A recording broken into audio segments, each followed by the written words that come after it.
essentially all of the government's evidence, maybe most of the government's evidence, if not, the entirety of it, and certainly what it considers to be its quote unquote best evidence, was either obtained directly through torture or is tainted in some way by torture. I'm Hyemin, Associate Editor at Lawfare. This is the Lawfare podcast, August 8th, 2023. Just weeks ago, the U.S. Court of Appeals for the D.C. Circuit upheld the life sentence of a Yemeni national serving out his time at the Guantanamo Bay detention center. He had appealed this life sentence in part on the grounds that his conviction was based on evidence obtained by torture. Meanwhile, at the Guantanamo military commissions, another detainee tried to appeal charges against him on the basis that torture-obtained evidence was used in his referral for trial by the military commissions. But in June, the body that reviews referrals for trials at Guantanamo denied this appeal. He and his co-defendants are currently set to have pretrial hearings in October. All of this is happening despite the fact that in 2022, in a case about a different Guantanamo detainee, the Biden administration's Justice Department committed to a reinterpretation of a key statute that blocks the use of torture-obtained evidence in Guantanamo litigation, and reaffirmed that it would not try to admit statements that the detainee gave while in CIA custody. So how and why is it that torture-obtained evidence still seems to be being used in certain Guantanamo cases? To understand the issues, I spoke to Scott Roehm, Director of Global Policy and Advocacy at the Center for Victims of Torture, and an Adjunct Professor of Law at Georgetown Law School. We talked about the history of torture evidence at GTMO, dove into a few cases in context of the Justice Department's 2022 reinterpretation, and discussed what all this might mean for other Guantanamo detainees moving forward. It's the Lawfare podcast, August 8th. Can torture evidence be used at Guantanamo Bay?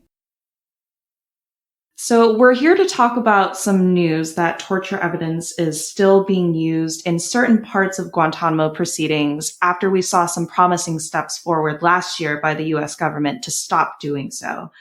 Before we dig into that, I want to remind us of the state of Guantanamo Bay right now by the numbers.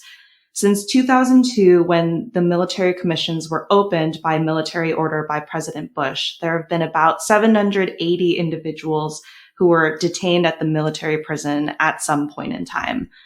About 750 of them have been transferred, including some recent transfers. So today, 30 remain in custody.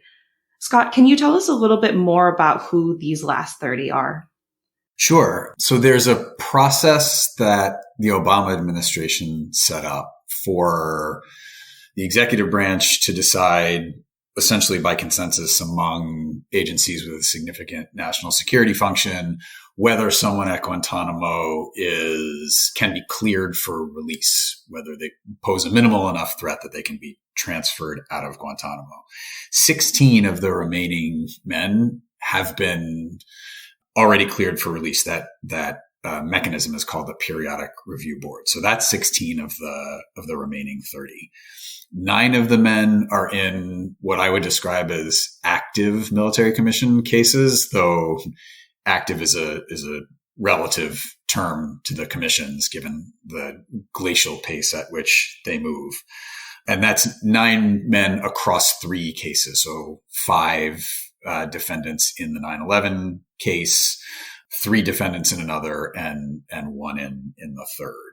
There is 1 man has pled in the commissions. His plea is somewhat complicated. I would consider his case not active, though he is in the commission process. There is 1 man serving a life sentence at Guantanamo, the only detainee convicted at trial in the commissions across the 21 plus years that Guantanamo has been open. And then there are 3 men who continue to be detained indefinitely without charge or trial and have not yet been cleared by the Periodic Review Board process for transfer out. Yeah, and those 3 are indefinite law of war detainees. Can you give us a little bit of a primer on the difference between the people who are awaiting trial by military commission and the folks who are held by the law of war detention? The basic difference is the 3 in indefinite detention just haven't been charged in the commission system. They're essentially stuck. I think that's for a number of reasons, including, for example, one of them is Abu Zubaydah, was the first detainee taken into custody in the CIA torture program, and whose horrific story is fairly well known. I think it is, at least to some degree, that he remains not cleared and not charged in order to maintain some degree of ongoing secrecy around his torture. Current torture? No, what he was subjected to in the CIA program. Gotcha. And is it possible that they will eventually be charged? So is this question of torture evidence applicable to these folks in the law of war detention phase? I think it's highly unlikely that anyone else is going to be charged in the commission system. I think it was very surprising, and by its timing, seemingly politically motivated, that the 3 Indonesian men charged with the Bali bombing and the JW Marriott hotel attack were charged at all. They were charged essentially on the last day of the Trump presidency. And I think no one had expected additional charges in the commissions before that. Well, 2 main reasons why I think it's unlikely there'll be any of those 3 will be charged. One, to your point, I think if the government had sufficient evidence to charge any of them that wasn't clearly obtained through torture, they would have already. And second, I think the Biden administration, I think it's clear to them, at least at the senior political level, that the commissions are a road to nowhere. They're an abject failure. And if effort's going to be put into the commissions, it's got to be in how to wrap them up, not start new ones. Definitely. Yeah. And we'll get back to the kind of overall Biden promise or not yet promise, but what he said in 2021 about wanting to close Guantanamo later. But in the meantime, so we're talking about a narrow, probably 10 individuals for whom this kind of recent activity on torture evidence applies, in your view. So want to narrow the conversation to them. Can you explain the history of what this torture obtained evidence means in Guantanamo proceedings? It kind of may strike some people even as a bit of a paradox, like something that is obtained by torture can be quote unquote evidence in a case. Can you talk about that term and its history and how it's being used recently? Sure. I think it starts with the foundation for everything Guantanamo, right? I mean, as you said, and I think this is a really important point, the 9 defendants in active commission cases are all torture victims. They were tortured by the CIA. There are several witnesses in those cases that come up in the torture evidence context that we can talk about in a bit as well, who are also tortured either by the CIA or the military. That's not a disputed fact. And also, in some ways, not surprising that the torture evidence issue obtains today, because when those men were taken into custody, notwithstanding the executive order you mentioned earlier that President Bush issued that, among other things, provided for military commissions, the objective wasn't to prosecute them, right? The CIA's goal was a misguided effort, I think, to try to obtain information from them through torture. And I think if we're being honest, to some degree, to exact revenge by torture for 9/11.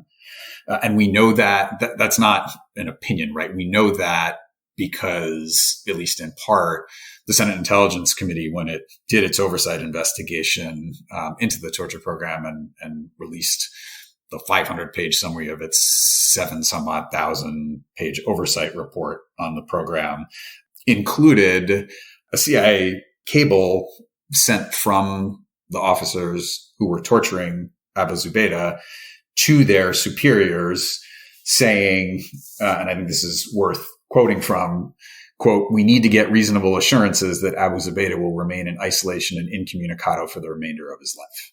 And the response they got from their superiors essentially said, yes, we agree. It's not to say that prosecution wasn't being talked about at all within the government. It was. It just wasn't with respect to detainees. It was with respect to whether there were ways to avoid the officers who committed the torture from being prosecuted. And CIA lawyers actually asked the attorney general for a formal declination of prosecution in advance. Right. So again, purpose when taking these men into custody, not to prosecute them, at least from the beginning. And so as a result of those two things, essentially all of the government's evidence, maybe most of the government's evidence, if not, the entirety of it, and certainly what it considers to be its quote unquote best evidence, was either obtained directly through torture or is tainted in some way by torture. And President Bush's executive order, again, to go back to that, sort of anticipates this circumstance by saying explicitly, military commissions aren't going to follow the law and rules of federal courts, and evidence in the commissions is going to be admissible if a commission judge finds that it has quote unquote probative value to a reasonable person. Now, right, the history of from that executive order to we are now for the commissions is a long one. And, I think probably more than we want to go into depth on here, but suffice it to say, right, that original version of the commissions, the Supreme Court would strike down. Congress would then legislate them in 2006 and would tighten up a little bit the prohibition on using torture obtained evidence. And then Congress would do that again in 2009 and tighten it up a little more, but certainly not solve the problem. Right. So the last time that Congress spoke on the issue was in 2009? Yes. The revised version of the Military Commissions Act.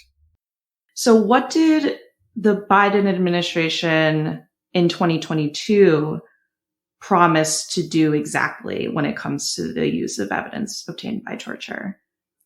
Good question. So there's a lot of seemingly weedsy issues percolating through the military commissions now about whether and how evidence obtained by torture or otherwise tainted by torture can be used. And those issues have been around for a long time. They've come to a head in various ways, in various cases since the Biden administration took office.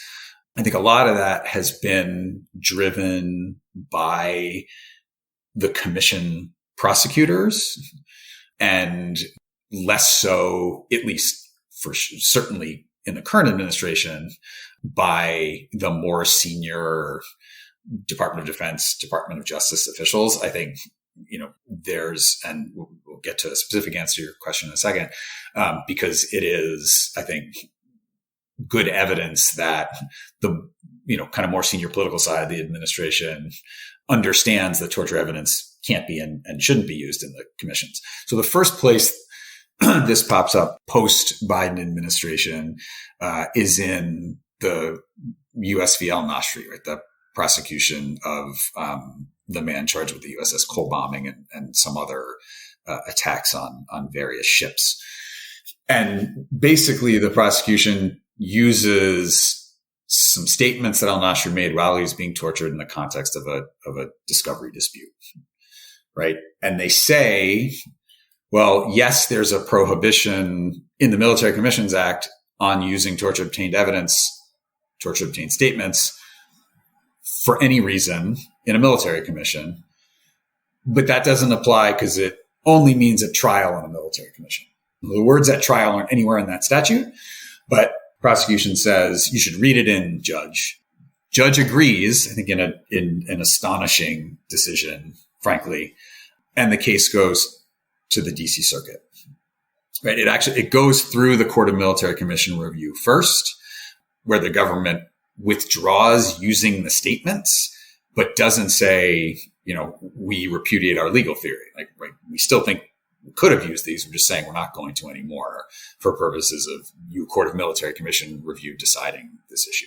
So then ends up at the DC Circuit. And that's where I think this issue for the first time really lands squarely in the lap of those more senior administration officials, because now the Department of Justice is on the hook before the DC Circuit to defend the legal argument that commission prosecutors made in the first instance. And to its credit, it decides not to do it, right? I mean, it says explicitly in a brief to the court, right? We've revisited our view of the torture evidence prohibition, the statutory prohibition in the Military Commissions Act, and we think it applies at every stage of the case. We think it bars anyone's torture obtained statements from being used at all stages of the case. And we're not going to do it anymore. Actually, the government explicitly says we're not going to try to use any of Nasri's statements he made at any time while he was in CIA custody, right? Which is, I think, a really important step forward. Right. Absolutely. So just to explicitly name what we're talking about, what the Biden administration did in 2022 was reinterpret 10 U.S.C. Section 948RA, which is a part of the Military Commissions Act. It said that it believes Section 948RA entails that torture obtained evidence can't be used in any stage of a military commission case, which again is the special trial procedure for Guantanamo detainees. This is what the government said in its brief. The government has reconsidered its interpretation of Section 948RA and, as a result of that review, has concluded that Section 948RA applies to all stages of a military commission case, including pretrial proceedings. In accordance with that conclusion, the government will not seek admission at any stage of the proceedings of any of petitioner's statements while he was in CIA custody, and petitioner here being al-Nashri. The problem with it was it essentially mooted the issue before the DC Circuit, and then it was left to rest there. And because it was left to rest there, the issue remains unresolved in a bunch of other cases. Right. Can we get into the legal weeds for a moment on the resting issue? So why wasn't it that in that moment in the Nashiri case, when the Biden administration said that it sees the prohibition as a categorical one, and why didn't it apply to more cases than just this one? Well, I think it should have been and still should be as a matter of how the administration litigates the cases, right? But because of the position that DOJ took in Nashri, the DC Circuit said, well, we don't have to decide the issue anymore, right? Because the government's essentially promised that it interprets the statute the right way and it's not going to use this information anymore. Had it been binding then in a way that was really effective across other commission cases, anytime this issue came up, the government would have jumped in and said affirmatively, we have our revised interpretation of this statute, and wherever torture evidence may be at issue, and we can get into, the specific cases, but whether it's there was some evidence used that was obtained by torture, to base charges against one of the defendants, or there was evidence used that was obtained by torture to sentence one of the defendants. Now that, those things happened before the government took its new position. But what the government could have done in those cases is said, yes, we object to both of those things. So let's agree that the person whose sentence was based in part on torture is resentenced. Let's agree that the person who was charged on the basis of torture will withdraw the charges and recharge them, right? But instead, in those cases, what the government so far has done is sort of sidestep the issue, argue that you can avoid it on procedural grounds or not weigh in one way or the other. And because the only way that the government's promise has been implemented is in Nashri's case, as opposed to, again, say, a matter of department-wide policy or the government wanting, and sort of facilitating the DC Circuit making a decision on the issue. It hasn't stuck in all those other cases the way it should. So the way that the government left it in Nashiri is essentially saying something that it would then have to kind of implement in its own actions rather than the court being the one to say, we have decided, and so moving forward, this is binding. Is that accurate? It's like the onus is on the way that the government is going to continue in the other cases, as opposed to being definitively, this is the end, no more questions about it. I mean, there's certainly a reasonable universe in which any court looking at this issue, whether military commission or federal court going forward, would look at the government's position in Nashri and say, well, government and defendant or government and petitioner agree on the meaning of the law. So that sort of resolves that part of the issue, right? But at least in the commissions, that is exactly the opposite of what has happened. And in one of the more recent Court of Military Commission review decisions, which came out after the government had switched its position in Nashri, and this is the U.S. v. Nurjaman, who's otherwise known as Hambali. The Hambali case, where I mentioned this previously, he was charged on the basis of at least some information that was obtained by torture. Both the Military Commission judge and the Court of Military Commission review say in their decisions, yes, we know the government switched its position on the statutory bar on torture obtained evidence. And we know that the government said that that bar applies at all stages of a military commission proceeding. But they said that in another case. And we don't necessarily know that they believe it applies in this case. And to this circumstance, referring charges against a detainee versus the discovery dispute that was at issue in al-Nashri. And even if they do, we, Military Commission judge, Court of Military Commission review, think that's wrong. We think the original decision by a Military Commission judge in al-Nashri's case that this statute only prohibits using torture obtained evidence at trial is the right answer. And now that's law across all of the military commission cases, which is potentially huge implications. Right. And you wrote about this for Lawfare a few weeks ago about how this is essentially controlling law now. Can you explain how it's possible, again, for DOJ to hold this view, or the Biden administration to hold this view, and then the military commissions to act in a different way? Can you give us the history of the different jurisdictions? I mean, a good chunk of this is just more evidence of how broken the military commission system is, right? In I think a legitimate, well-settled legal system, when both parties affirmatively agree on an issue and tell the court we agree on an issue, particularly one as sort of grave and weighty as torture, you're hard pressed to see a judge saying, no, let's reopen that issue, right? Which is essentially what the military commissions have done.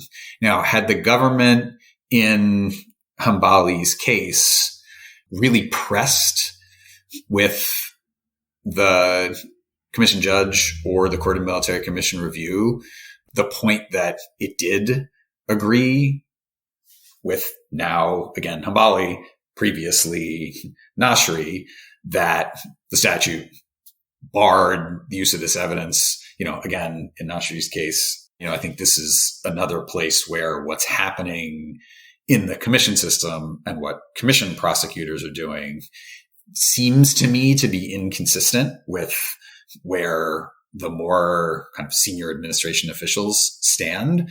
So I don't know if that's a function, of a need for greater oversight or what, but, that's sort of part of the reason we are where we are.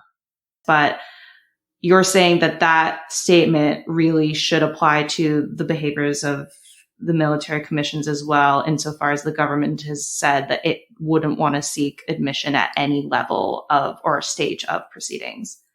Yes, what's the rationale behind a judge saying, we understand that both parties interpret the statute exactly the way the statute on its face is written, and to preclude evidence obtained by torture at any stage, but we're going to put that agreement aside and breathe new life into an issue that no longer exists, right? I think, that's essentially what the military commissions have done. And it's not just the obviously wrong decision on the law. It's nonsensical in many ways. So I think that's the military commission side of things. The government side of things, as I said before, is, well, what other steps could it have taken beyond what it said in Nasri's case to try to, maybe it's impossible to entirely avoid the commissions sort of going off the rails the way they just did with these decisions, but at least, minimize the possibility that they might by taking more affirmative steps in these other cases to make sure that, its commitment is equally sort of enforceable in those other cases. So in addition to the issue of different levels of execution when it comes to the government's reinterpretation of Section 948 RA, again, because of the different actors at each stage of Guantanamo litigation, from the military commission's prosecutors to the Justice Department lawyers, who might act differently from one another, it also strikes me that there might be a temporal question about the Section 948 RA reinterpretation. Namely, if the government said in 2022 that they wouldn't try and seek to admit things on the basis of torture-obtained evidence moving forward, what might that mean in terms of, say, someone who was already sentenced on the basis of torture-obtained evidence? I'm thinking specifically about Al-Balul and what happened on July 25th at the DC Circuit with his case. Can you tell us a little bit more about what happened there?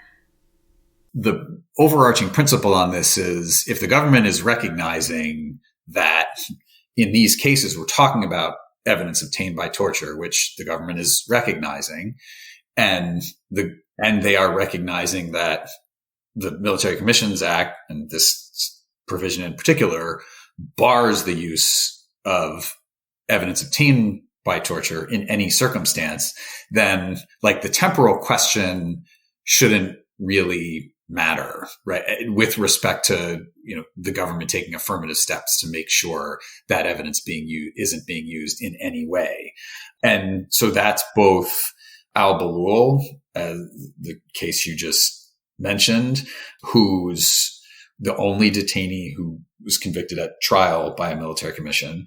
And when he was sentenced, he's sentenced to life in prison and is serving that sentence now at Guantanamo. That sentence was based, again, at least in part, on interrogation reports from his own torture, right? So Balul has challenged his sentence on background and a bunch of others. And that challenge made its way up to the DC Circuit, and the DC Circuit ruled on it just a few weeks ago. And with respect to the argument around torture obtained evidence being part of the factual record on which he was sentenced, a large part, the court essentially said, you raised the argument too late, so you forfeit it. And the government's position before the DC Circuit was, DC Circuit, you should duck this issue on procedural grounds. You should find that Balul has forfeited it, right? So I think that's a very good example of a choice the government had with respect to how forceful it wants to be around its new revised interpretation of the law, right? It could have said, we join in Balul's request for a resentencing hearing, and we're going to make sure he's resentenced on whatever the factual record is left after we strip out anything that's plausibly torture obtained evidence. But it didn't do that, right? It could have tried to facilitate the DC Circuit ruling on the scope of the torture evidence prohibition in the Military Commissions Act so that there would be binding DC Circuit precedent, but it didn't do that either. And so again, we have one of these cases work its way up all the way through the DC Circuit without any decision on this issue. And it's the same thing that's now happening in Hambali's case, right? Who, again, charges against him in the military commissions referred on the basis, in part, of torture obtained evidence, litigating it, up through the military commission system, got these sort of crazy military commission judge and court of military commission review rulings that we've talked about. And I think this is now headed to the DC Circuit. Also, it's not there yet, but I'd be surprised if it's not there soon. And so this is another one of those opportunities, right? Is the government going to take affirmative steps to, not just make sure it's not violating the statute going forward, but to cure those violations in the past? And we'll see. To be clear, the DC Circuit said in its July 25th decision on the resentencing request from Abulul that he couldn't raise the objection to torture evidence even after this revisiting of the statute against the use of torture evidence. He couldn't raise it now because he hadn't done so in prior moments when he was appealing to, albeit not the DC Circuit, it was the CMCR at the time. Is this normal? Is this just the way that in general, when you want to raise something, you have to do it on initial appeal? Or is this specifically a DC Circuit decision that has to do with the way it's interpreting the Biden administration's interpretation of 948R? I don't think it's as a broader matter. I don't think it's unusual, certainly not for the government to make arguments in any case around, kind of trying to duck questions on procedural grounds when there's, an opportunity to duck questions on procedural grounds that are controversial in some way, shape, or form. Now, this shouldn't be controversial because of, the government and all these defendants share the same position. But, again, I think not unusual as a matter of general practice, and then not unusual similarly for the court, where there's a arguable procedural reason not to have to decide the issue, to not decide the issue. And sort of that, I think that's kind of as a matter of mechanics, how we got where we got in Balul. But again, right, that wasn't the government's only choice.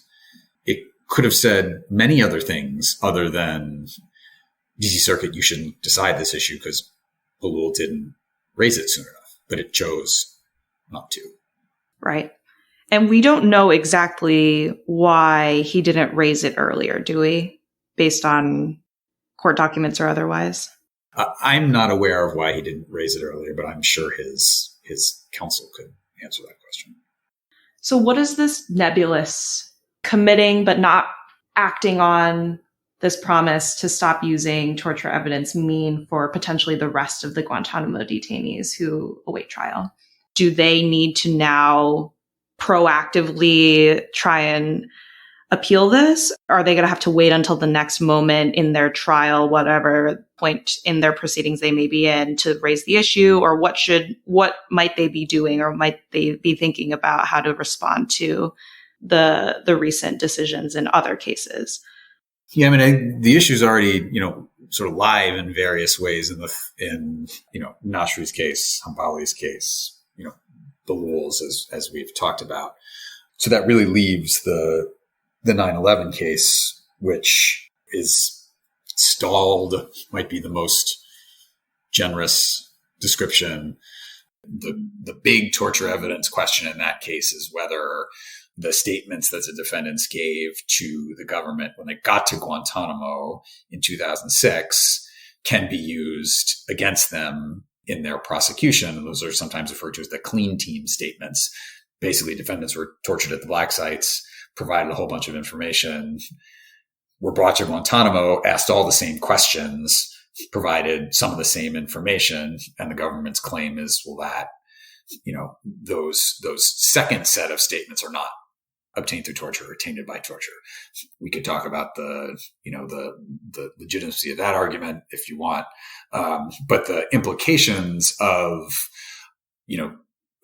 the statute that prohibits torture obtained evidence, again, currently, right, the law across the commission cases is that would only apply at trial, means that, those statements could be used in any proceeding leading up to trial in the 9/11 case, right? So is the government going to step in if the 9/11 case ever moves, forward far enough for this to be, a live, an immediate issue? Is the government going to step in and say, no, we agree this information can't be used here. We promised that, the statute bars all of that information.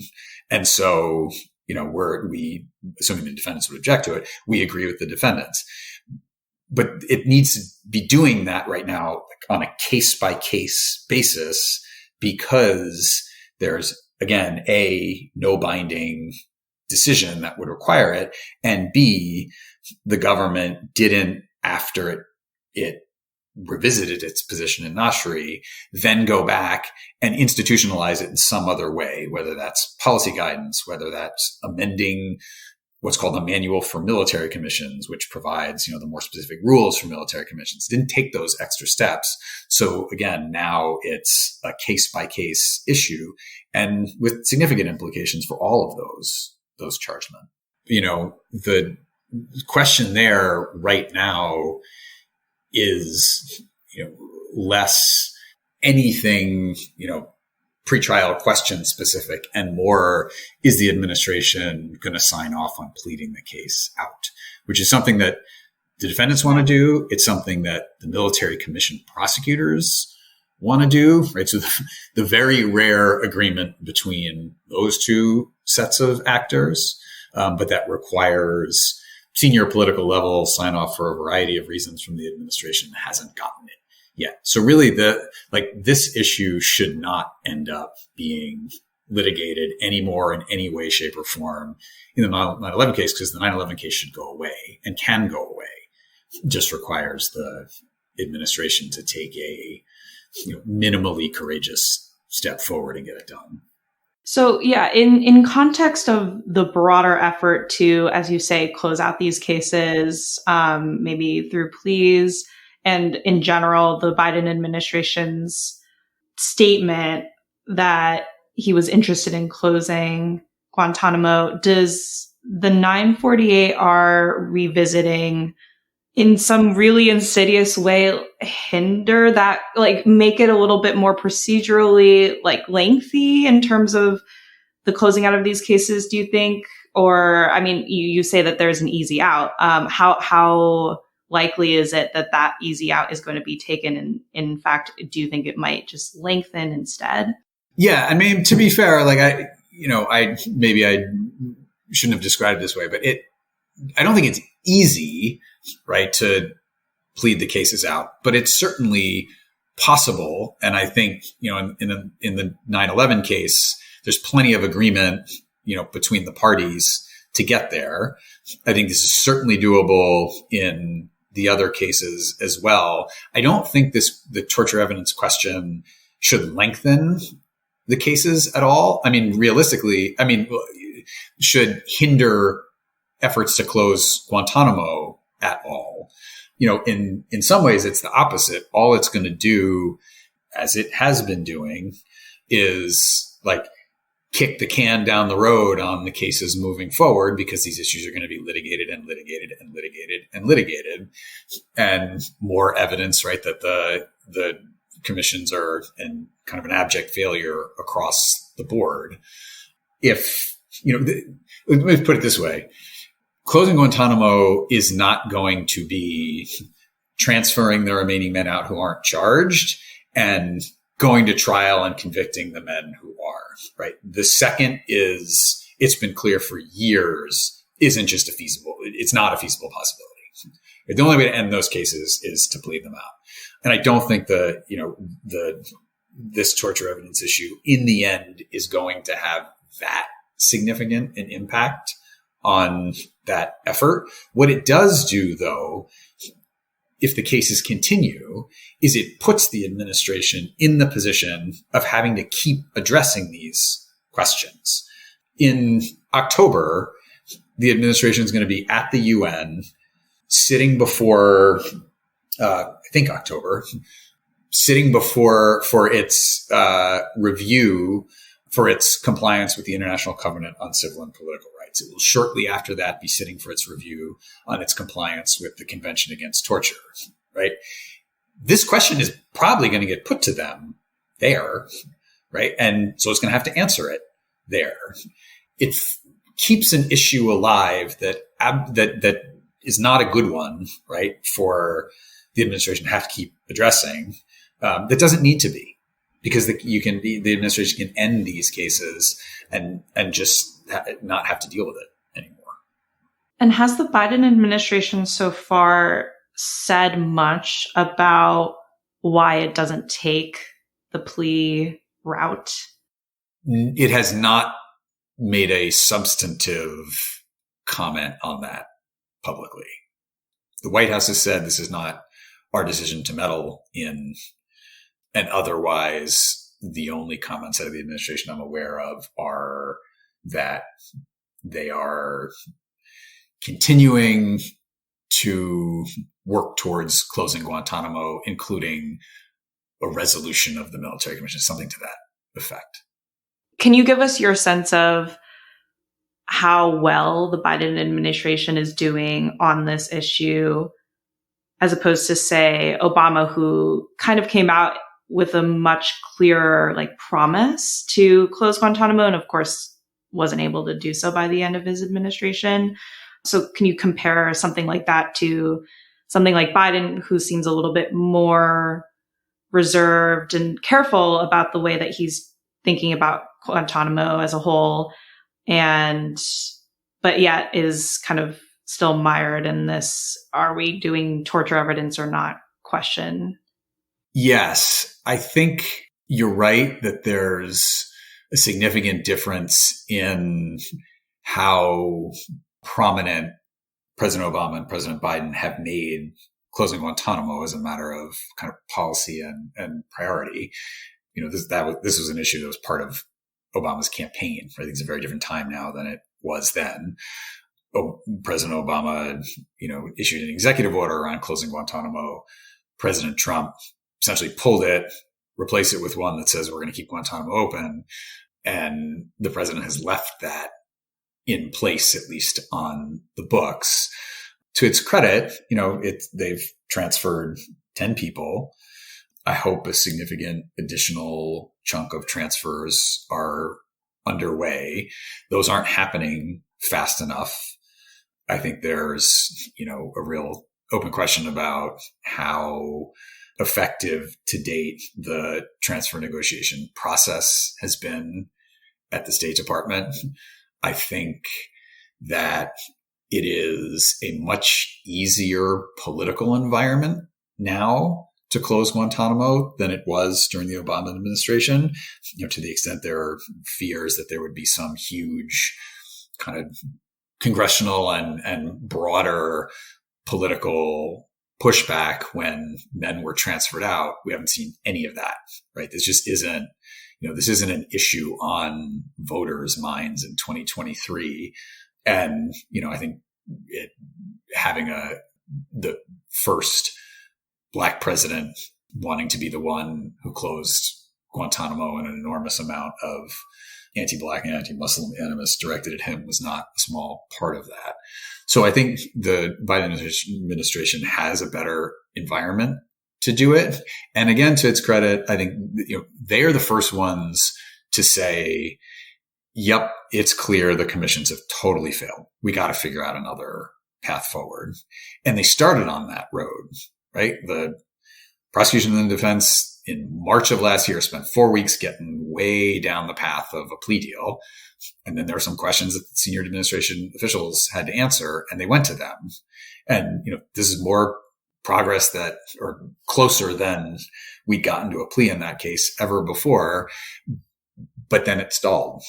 So, for all of the positive momentum that the administration had built around ending the commission system in its entirety, if they were to plead all 3 cases out, we've lost that momentum significantly over the last year and change. So I think we'll see from here.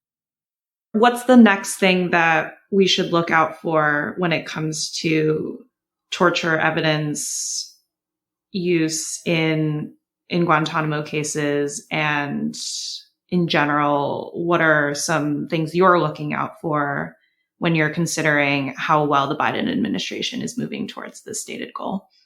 Yeah, I think there are 2. Again, the Habali case that we've talked about a lot, I think that's headed to the DC Circuit. So we'll see how the government responds to that case when it gets there. And then there's an issue in al-Nashri's case, all the way back to al-Nashri, around the question of whether kind of the more traditional fruit of the poisonous tree doctrine applies to a third-party witness statements under torture. So that factual scenario is a witness in Nashri's case was tortured, provided information that led to the discovery of a notebook that has incriminating evidence in it. And, kind of whether that longstanding federal court doctrine is going to preclude that torture tainted evidence or not. That's now before the Court of Military Commission review. And so far, again, at least at the military commission prosecutor level, the government is sort of sidestepping the question. And do you think that the Biden administration will come out with this kind of more across the board solution to the torture evidence use problem on its own in the meantime? Or do you think that that's unlikely? I certainly think they should.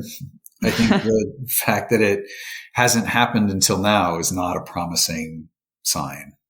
Well, we'll leave it there. Thank you so much for your time. Thank you so much for having me. The Lawfare podcast is produced in cooperation with the Brookings Institution. You can get ad-free versions of this and other Lawfare podcasts by becoming a Lawfare material supporter through our website, lawfaremedia.org/support. You'll also get access to special events and other content available only to our supporters. Please rate and review us wherever you get your podcasts. Look out for our other podcasts, including Rational Security, Chatter, Allies, and The Aftermath, our latest Lawfare Presents podcast series on the government's response to January 6th. Check out our written work at lawfaremedia.org. The podcast is edited by Jen Pachahowell, and your audio engineer this episode was Kara Schillen of Goat Rodeo. Our music is performed by Sophia Yan. As always, thank you for listening.